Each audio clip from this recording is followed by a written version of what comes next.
Assalamualaikum warahmatullahi wabarakatuh. Kembali lagi dengan saya Afina Lalatu Syami dengan NIM 7211414927 dari Universitas Negeri Semarang, Rombol Akuntansi B 2019. Pada kesempatan kali ini saya akan menyampaikan materi selanjutnya dari Sistem Informasi Manajemen proyek yang ke-6, yakni dasar-dasar speedset. Tujuan pembelajaran yang akan kita capai diantaranya: 1. Mengetahui bagaimana memformat sel-sel speedset. 2. Memahami bagaimana menggunakan formula untuk membuat perhitungan.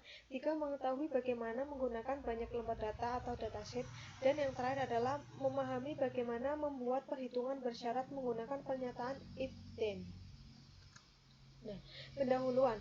Pada proyek ini menggunakan Microsoft Excel untuk membuat sebuah lembar kerja sederhana. Penampilan dari satu lembar kerja amat penting.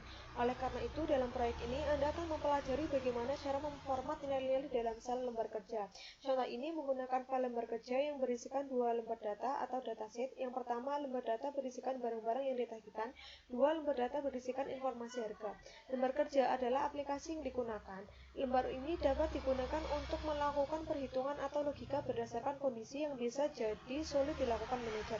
Perhitungan-perhitungan dapat dilakukan dengan cepat dan tanpa kesalahan. Dengan menggunakan lembar kerja dan tidak mengandalkan perhitungan manual, para manajer dapat mengurangi risiko kesalahan matematis yang dapat mempengaruhi pembuatan keputusan mereka. Manfaat lembar kerja yang lain adalah tampilan lembar kerja nyaman dilihat secara visual dan seringkali dapat dicetak dan digunakan sebagai dokumentasi proses bisnis. Contoh ini membuat sebuah faktur. Figur P6.1 menampilkan lembar data invoice. Figur P6.2 menampilkan lembar data diskon. Tab yang ditandai pada bagian bawah layar memberitahukan bahwa ada lembar data yang mana sedang ditampilkan. Faktur ini berisikan 4 barang. Yang pertama ada chair, tab, lamp, dan pilau. Masing-masing barang memiliki harga unit dan sejumlah diskon ditampilkan berdasarkan harga masing-masing per unit. Harga per unit dikurangi diskon dikalikan dengan jumlah unit yang dipesan menghasilkan harga keseluruhan. Harga keseluruhan dijumlahkan untuk menentukan total faktur. Jumlah ini yang harus dibayarkan pembeli tergantung pada kapan pembeli tersebut membayar faktur. Tanggal 7 bulan 4 tahun 2006 adalah tanggal saat faktur tersebut dihasilkan. Pada tanggal tersebut, pelanggan akan membayar jumlah total, tetapi jika pelanggan menunggu 30 hari sebelum membayar, jumlah yang dibayarkan adalah 101% dari jumlah total atau 2,228,3 US dollar setelah 60 hari. Jumlah yang terutang adalah 103% dari total. Perhatikan bahwa hari bukan bulan ditambahkan pada tanggal pembelian asli. Inilah sebabnya mengapa tanggal selanjutnya adalah tanggal 8 Maret tahun 2006 dan tanggal 9 Februari tahun 2006. Tidak semua bulan memiliki 30 hari.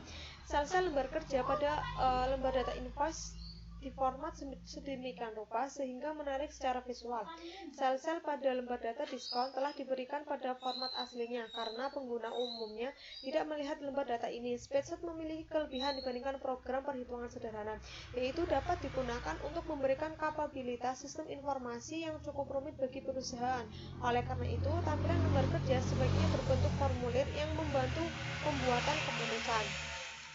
Next, selanjutnya, mulailah membuat contoh ini dengan membuka program Excel. Perhatikan bahwa terdapat 3 tab lembar kerja pada bagian bawah layar. Figur P6.3, sheet 1, sheet 2, dan sheet 3. Kita hanya membutuhkan 2 lembar data untuk contoh, dan kita ingin menamainya invoice dan diskon. Klik tab sheet 3 dan pilihlah perintah edit. Diikuti subperintah delete sheet dan buka subperintah delete. Setelah menghapus sheet 3, sekarang yang tertinggal hanya 2 lembar data. Klik 2 kali tab sheet 1 untuk menandai kata sheet 1, tekan tombol delete untuk menghapus nama sheet 1, dan ketikkan invoice untuk tabel tab. Klik 2 kali tab sheet 2, hapus dan ketikkan diskon. Sekarang Anda memiliki label-label lembar data yang benar pada lembar yang dibutuhkan untuk contoh ini. Nah, contoh yang saya jelaskan tadi dapat dilihat pada gambar di layar PowerPoint tersebut. Nah, gambarnya seperti ini, invoice dan diskon. Nah, selanjutnya lembar data diskon. Isi lembar data diskon figur P6.2 akan dimasukkan pertama kali. Tujuan dari lembar data pada contoh ini adalah menentukan jumlah data unit harga yang menentukan persentase diskon. Pada contoh ini, Jika jumlah harga unit lebih besar atau sama dengan $100, maka diskonnya adalah 15%. Harga yang lebih besar atau sama dengan $50 menghasilkan diskon 10%. Anda harus memasukkan nilai-nilai ke dalam sel seperti yang ditunjukkan dalam figur P6.2. Formula yang digunakan dalam lembar data invoice bergantung pada nilai-nilai sel-sel yang tertentu di lembar data diskon. Perhatikan bahwa nilai-nilai persentase dibiarkan muncul sebagai 1 dan 15. Nilai tersebut belum diformat sebagai persentase dengan tanda persen. Jumlah dolar, $50 dan $10 telah diformat. Next, setelah mengetikkan nilai 50 dan 100 ke dalam sel-sel A3 dan A4, tandailah sel-sel tersebut dan pilihlah perintah format. Diikuti subperintah sel, maka layar pada figur P6.4 akan muncul. Pilihlah sebuah format mata uang dengan 2 desimal untuk mendapatkan format yang diinginkan bagi nilai-nilai tersebut. Nah, selanjutnya ada lembar data faktur. Lembar data invoice jauh lebih rumit. Mulailah dengan membuat kolom cukup besar sehingga dapat menampung nilai dan judul faktur. Gunakan mouse untuk memilih kolom A hingga G, kemudian pilihlah format. Diikuti perintah kolom dan width. Ketika figur P6.5 muncul, pilihlah kolom dengan lebar 13. Sekarang Anda dapat memasukkan data di mana nilainya tidak akan melebihi ukuran sel. Anda harus memulai dengan memasukkan nilai data kepada sel-sel yang tidak membutuhkan perhitungan. Nilai Anda mungkin tidak muncul dengan format yang sama seperti pada lembar invoice. Kita akan memformat file ini setelah nilainya dimasukkan. Sel A telah memiliki entry invoice. Sel B hingga B7 terisi kata-kata item, chair, table, lamp, and below. Harga satuan juga dimasukkan ke dalam sel C3 hingga C7. Lewati kolom D, nilai-nilai ini akan dihitung kemudian. Masukkan unit ke dalam sel E3 hingga E7. Masukkan kata-kata discount dalam sel D3 dan expected price dalam sel F3. Masukkan masing-masing total amount due dan debt dalam sel G6, F10, dan G10. Next, selanjutnya kita ingin meletakkan teks di tengah sel A1 hingga G3. Sorot keseluruhan area dengan mengklik mouse pada sel A1 dan sambil memegang mouse tariklah kursor hingga sel G13. Lepaskan mouse keseluruhan area dan akan tersorot dan pilihlah format. Ikuti subperintah sel. Pilihlah tab penjajaran elemen, maka layar seperti pada figur P6.6 akan muncul. Kita menginginkan nilai-nilai ini terletak di tengah. Dengan menggunakan figur P6.4 sebagai panduan, formatlah sel C4 hingga C7 sebagai mata uang dengan 2 desimal. Formatlah sel D4 hingga D7 sebagai persentase tanpa desimal. Jumlahkan total sel F8 dan nilai-nilai pada amount due harus berbentuk mata uang dengan 2 desimal. Nah, diskon yang diberikan bergantung pada harga satuan dan nilai pada lembar data. Diskon ini adalah formula bersyarat yang mengharuskan pernyataan if untuk menghasilkan suatu nilai. Biasanya, pernyataan if memberitahu Excel bahwa suatu nilai ditempatkan di dalam sel berdasarkan syarat-syarat tertentu. Akan terdapat perbandingan seperti jika satu sel lebih besar dibandingkan dengan yang lain. Diikuti nilai yang ditempatkan di dalam sel target jika perbandingan tersebut benar. Diikuti nilai yang akan ditempatkan pada sel tersebut jika perbandingan tidak benar. Pernyataan if lebih rumit karena jika di perbandingan tidak benar, kita akan melakukan perbandingan yang kedua. Dengan kata lain, pernyataan if yang kedua. Figur P6.7 menunjukkan pernyataan if untuk sel D4. Lihatlah baris teratas dari lembar data di atas sel-sel.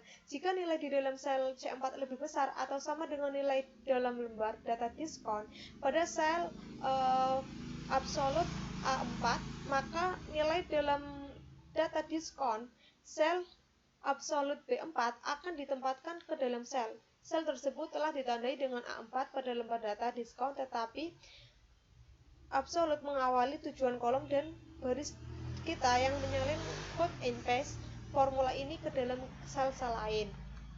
Nah, jika nilai C4 tidak lebih besar atau sama dengan nilai diskon absolute A4, maka perbandingan lain dilakukan. Jika nilai dalam C4 lebih besar dari atau sama dengan diskon absolute A3, maka sel ini menjadi nilai dalam diskon sel B4. Jika kedua perbandingan tidak benar, maka nilainya menjadi 0. Satu peringatan, urutan pernyataan if amat penting karena dua atau lebih pernyataan tergabung dalam sebuah formula. Pernyataan if akan berhenti ketika sebuah perbandingan benar. Kita harus mengambil nilai yang terbesar lebih dahulu. Diskon A4 sama dengan $100. Misalkan saja harga per unit adalah $150. Jika formula tersebut telah membandingkan nilai tersebut dengan diskon absolut A3 terlebih dahulu nilai seharga $50, maka formula tersebut akan benar dan diskon seberat 10% akan ditempatkan di D4 dan bukannya nilai sebenarnya yaitu 15%.